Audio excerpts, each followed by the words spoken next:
बहुत मशहूर जाने माने पहलवान, ये ना मैंने मेरी बहू के लिए लिया है। एक गोल्ड का बहुत अच्छा सेट दिखाया, मैं तो लॉक करके गया था। पापा जल्दी आओ, मेरा सेट चोरी हो गया, इसमें पैसे भी थे ड्रॉ में, वो भी चोरी हो गए। मैंने पूरे घर की छानबीन की तो फिर चोर मैं हुई, या फिर आप हुए। और ताया जी की और उंगली कर बोला जा फिर आप हुए, नहीं पुलिस को नहीं बुलाएंगे, आप बताओ आपको कौन चाहिए। हाँ, मेरे ताया जी ना अपने आप को शांत करने की कोशिश कर रहे थे। अब पहलवान है, आपको तो पता है कि पहलवानों की खोपड़ी कितनी गर्म होती है। बहुत प्यार से बोल रहा हूँ, जो बोल रहा हूँ, जो भी चोरी की है दे दो हमको सारा सामान। एक कान के नीचे दी थप्प देने, ऐसे लोटपोट होकर ना 2-3 बार लोटपोट होकर सीधा दीवार पर गया। अब मेरे अंदर ना कीड़े कूद रहे थे।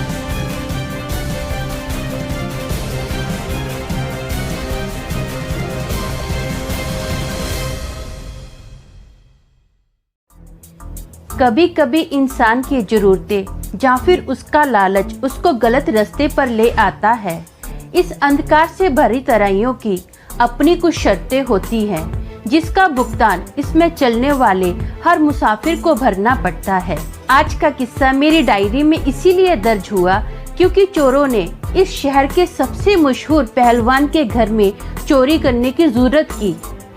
यकीन मानिए, आपने तो सोचा भी नहीं होगा उस पहलवान ने इन चोरों के साथ क्या किया।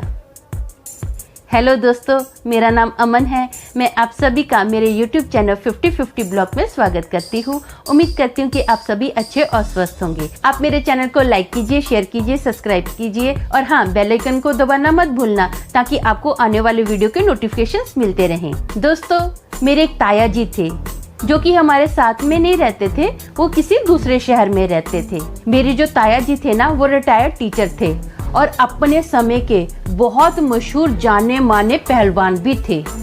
मेरे ताई जी की डेथ हुए काफ़ी साल हो गई थी। मेरे ताया जी की एक बेटी थी, उस बेटी की शादी हो गई थी, उनकी बेटी भी टीचर थी। उनकी बेटी को 2-2.5 साल का एक बेटा भी था। तो मेरी जो सिस्टर थी ना, उसको सैटरडे स्कूल से हाफ डे रहता था, तो वो स्कूल के बाद सीधा ताया जी के घर पर आ जाती थी। मतलब वो अपने पापा के घर पर आ जाती थी अपने बेटे के साथ, और वो मुझे भी कॉल कर बुला लेती थी कि आजा, हम लोग यहाँ पर मौज मस्ती करेंगे। तो ऑलमोस्ट मैं महीने में 1 या 2 बार मेरे ताया जी के घर पर जाती ही जाती थी। और मुझे ना उनकी जो काम वाली थी ना, उसके हाथ का खाना बहुत टेस्टी लगता था, बहुत मस्त लाजवाब वो खाना बनाती थी। तो इसलिए ना मुझे उनके घर पर जाने में और भी ज़्यादा मज़ा आता था।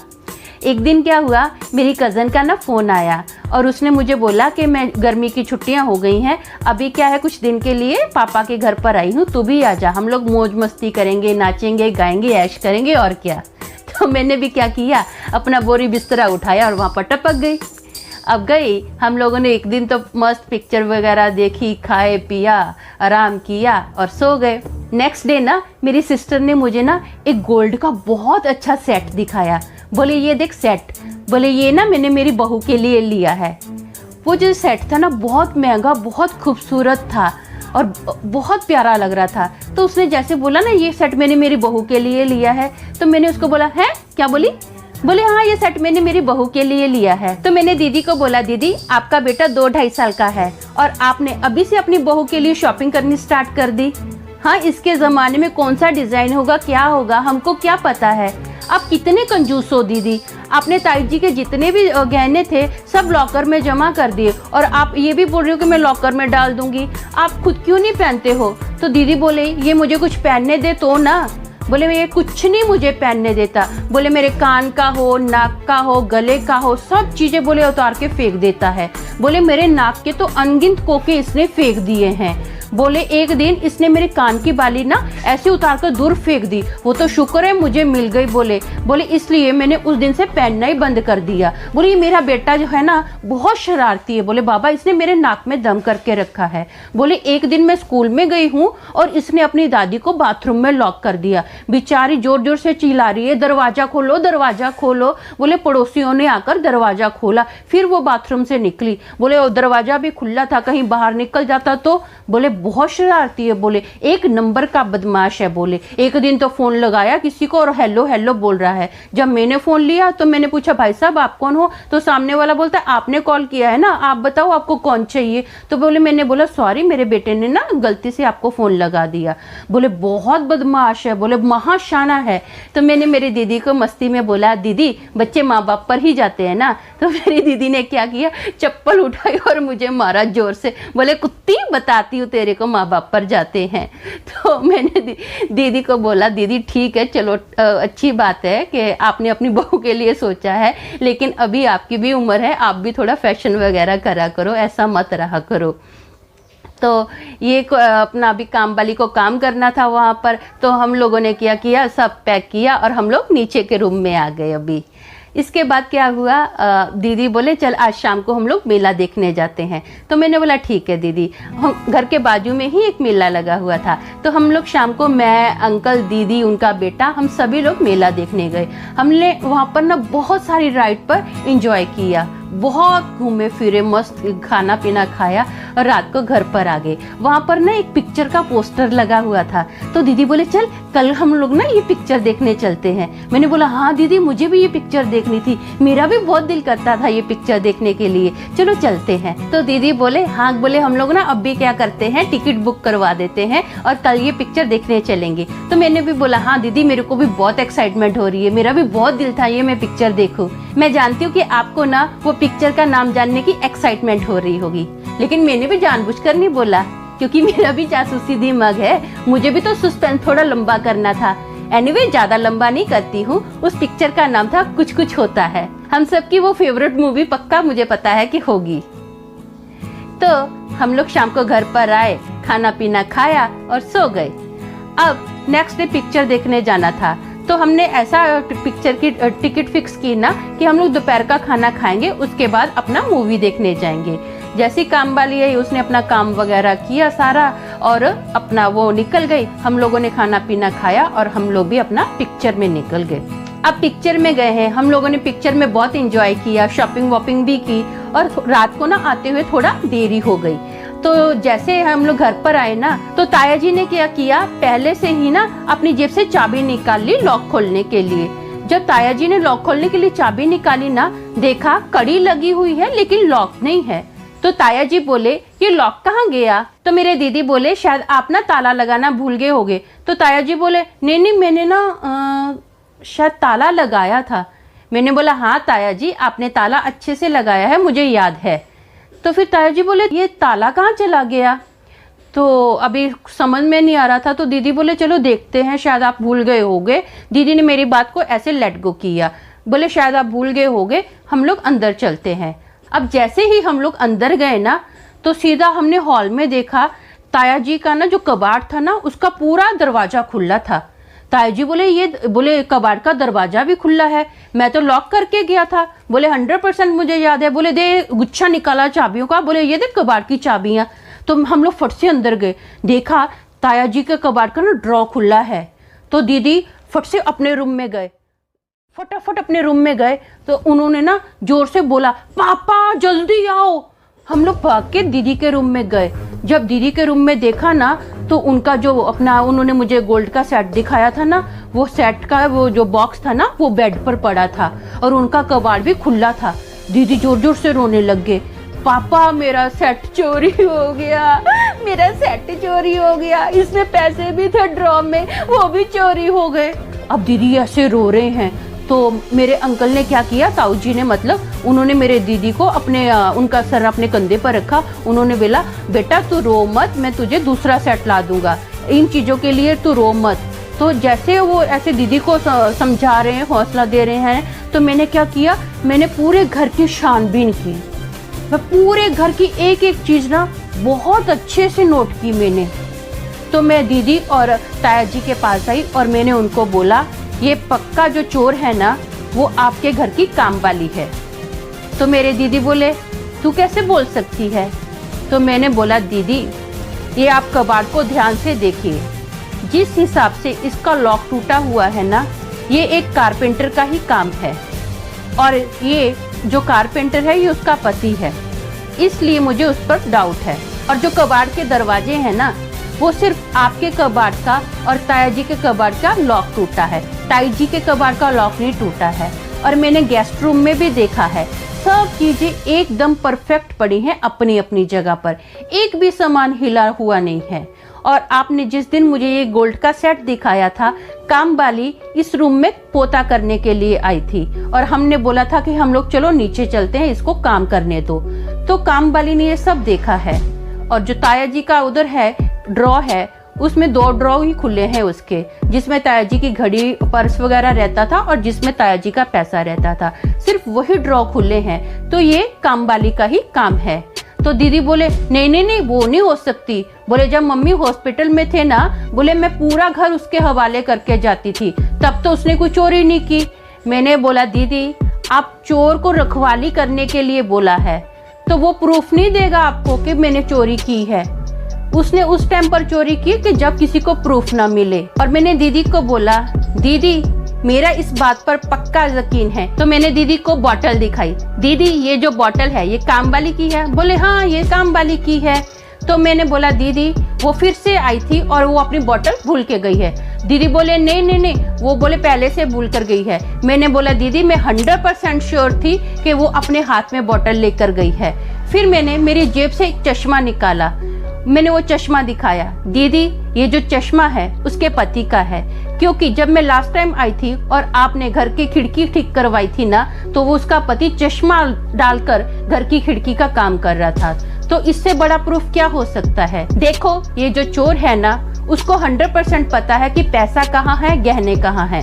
अगर चोर को मालूम ही नहीं होता तो वो आपका कबाड़ और ताया जी का कबाड़ नहीं खोलता। मतलब चोर को पूरी जानकारी है इस घर के बारे में। तो फिर इसका मतलब वो ये हुआ, अगर वो काम वाली चोर नहीं है तो फिर चोर मैं हुई या फिर आप हुए। और ताया जी की ओर उंगली कर बोला या फिर आप हुए, क्योंकि चोर ने ये पूरा प्रूफ दे दिया है कि उसको पूरी नॉलेज है घर की एक एक चीज की, कि कौन सी चीज कहाँ है।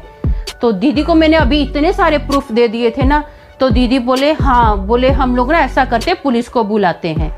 मेरे ताया जी 2 मिनट चुप रहे और उन्होंने बोला नहीं पुलिस को नहीं बुलाएंगे, उसको आने दे, कल मैं बात करता हूँ। तो ताया जी ने मुझसे पूछा तुझे पक्का यकीन है वो बॉटल अपने साथ लेकर गई थी। जैसे ताया जी ने मुझसे पूछा ना, तो मैंने दीदी की ओर फेस टर्न किया और बोला दीदी जब कामवाली जा रही थी आपने क्या बोला था। तो दीदी ने बोला कि मैंने उसको बोला था कि अभी तू परसों जा रही है ना, तो ऐसा करती हूँ मैं तुझे कल ही एडवांस देती हूँ। और बोले उसने बोला था हाँ दीदी थैंक यू। तो बोले हाँ उसके हाथ में बॉटल थी, ऐसा किया था ना, तो उसके हाथ में ऐसे बॉटल थी, बोले उसके हाथ के अंदर। बोले हाँ हाँ हाँ वो बॉटल साथ में लेके गई है। तो मेरे ताया जी बोले अच्छा उसने ऐसा किया, उसकी इतनी हिम्मत, आने दे मैं उसको सबक सिखाता हूँ। बोले अच्छा तूने मुझे बता दिया। तो मैंने बोला this is open and shut case my lord. You are right दीदी, मैंने केस सॉल्व कर दिया। मेरे ताया जी को बहुत गुस्सा आ रहा था। मेरे ताया जी ना अपने आप को शांत करने की कोशिश कर रहे थे। अब पहलवान है, आपको तो पता है कि पहलवानों की खोपड़ी कितनी गर्म होती है। हम भी थोड़ा टेंशन में थे, तो पूरी रात कोई अच्छे से सोया भी नहीं। जैसे सुबह कामवाली आई ना, तो मेरे दीदी मेरे ताया जी को बोले कि इससे बात करो ना। अब कामवाली ने ये बात सुन ली तो पूछती है, उसको उसका फेस एकदम उतर गया। जैसे दीदी ने बोला ना इससे बात करो, तो पूरा उसका फेस उतरा हुआ। तो पूछती है अंकल जी क्या बात करनी है। तो ताया जी बोले कुछ नहीं, बोले देखना, बोले घर में कल चोरी हो गई। बोले हैं अच्छा। कामवाली का ये रिएक्शन जैसे मतलब भोली बन रही है, अनजान बन रही है, उसको कुछ पता ही नहीं। तो ताया जी ने बोला देखना दोनों जो लकड़ी के कबाड़ थे ना उनका लॉक टूट गया है, अब मुझे लॉक ठीक करवाना है, और जो मेन डोर है ना मुझे उसका डबल लॉक करवाना है। ऐसा कर तू तेरे पति को बुला ले। तो उसने बोला मेरे ताया जी को अंकल जी उनके पास कहाँ टाइम है, अब आपको तो पता है कि हमको गांव भी जाना है, तो वो पूरा काम निपटा के आना ही चाहते हैं, वो तो नहीं आ पाएंगे। तो मेरे ताया जी बोले क्या तुम लोग ऐसा करोगे, हम तुम लोगों को घर का बंदा समझते हैं, तुम लोगों पर भरोसा करते हैं, यकीन करते हुए इसीलिए तुम लोगों को बुला रहे हैं, और तुम लोगों को नहीं बुलाएंगे तो बाहर वालों को बुलाएंगे। कल को कोई दूसरी नकली चाबी बनाकर ले गया, हमको क्या पता चलेगा। घर के बंदे हो, तुम लोगों पर भरोसा है कि तुम लोग भाई अच्छे से काम करोगे, कुछ गलत नहीं हमारे साथ करोगे, इसीलिए तुम्हारे पति को बुला रहे हैं कि आए और लॉक ठीक कर दे। बोले घर के बंदे हो, यकीन के लायक हो। बोले तुम लोग अभी जा रहे हो तो पीछे से तुम लोगों को नहीं है कि हम लोग सेफ रहें, तो वो बोली काम वाली, हाँ अंकल जी आपकी बात तो सही है। बोले ठीक है, मैं मेरे पति को ना फोन करती हूँ। तो जैसे ही उसने अपने पति को कॉल लगाया ना और बोला कि यहाँ पर अंकल के कबाड़ का लॉक ठीक करना है और दीदी के कबाड़ का लॉक ठीक करना है, तो उसने शायद बोला होगा कि मैं नहीं आऊँगा। तो उसने बोला ज़्यादा काम नहीं है, 1-2 घंटे में निपट जाएगा, आप आ जाओ ना। अंकल जी बोलते हैं कि आप लोगों पर भरोसा नहीं करूँगा तो मैं किस पर भरोसा कर सकता हूँ। अब अंकल जी इतना यकीन करते तो आप आके ठीक कर दो। अभी उसका पति जैसे ही आया ना तो हमको ताया जी ने पहले ही बोल दिया था कि तुम लोग ना ऊपर वाले रूम में चले जाना। मैं और दीदी ऊपर वाले रूम में गए। अब मेरे ताया जी क्या थे, डाइनिंग टेबल की चेयर पे बैठे थे। एक चेयर पर मेरे ताया जी बैठे हैं और दूसरी चेयर पर उन्होंने अपने पैर ऐसे पसार कर रखे हुए हैं। अब कामवाली का पति और कामवाली मेरे ताया जी के पास आए, बोलिए ना अंकल जी इनको बता दीजिए जो ठीक करना है। तो हम लोग तो ऊपर थे। अब मेरे अंदर ना कीड़े कूद रहे थे, मुझे जानना था, चूहों की तरह ऐसे कुछ कुछ कुछ कुछ होता रहा है। मेरे अंदर भी कुछ कुछ हो रहा था, कुछ कुछ होता। पिक्चर देख कर आई थी ना, मुझे जानना था कि नीचे क्या हो रहा है। अब मैंने दीदी को बोला, दीदी मैं ना नीचे जाकर देखती हूँ क्या हो रहा है। तो मेरे दीदी बोले ठीक है, मुझे भी बताना क्या हो रहा है। मैं धीरे धीरे सीढ़ियों से नीचे आई। ताया जी का जो फेस था ना वो सीढ़ियों की ओर नहीं था, उनकी पीठ सीढ़ियों की ओर थी। मैंने ऐसे जासूसों की तरह हल्का हल्का कदम रखा और मैं नीचे आ गई। और जैसे आप पीछे की ये दीवार देख रहे हो ना, इस दीवार पर मैं पीछे आके खड़ी हो गई और ऐसे कान लगा के सुन रही हूँ कि ताया जी क्या बोल रहे हैं अभी उनको। तो ताया जी वो लोग आए तो ताया जी चेयर पे ऐसे बैठे थे, पैर उनके ऐसे पसरे हुए थे। ताया जी ने बोला, हाँ भाई जो भी चोरी की है वो सारा सामान मुझे दे दो।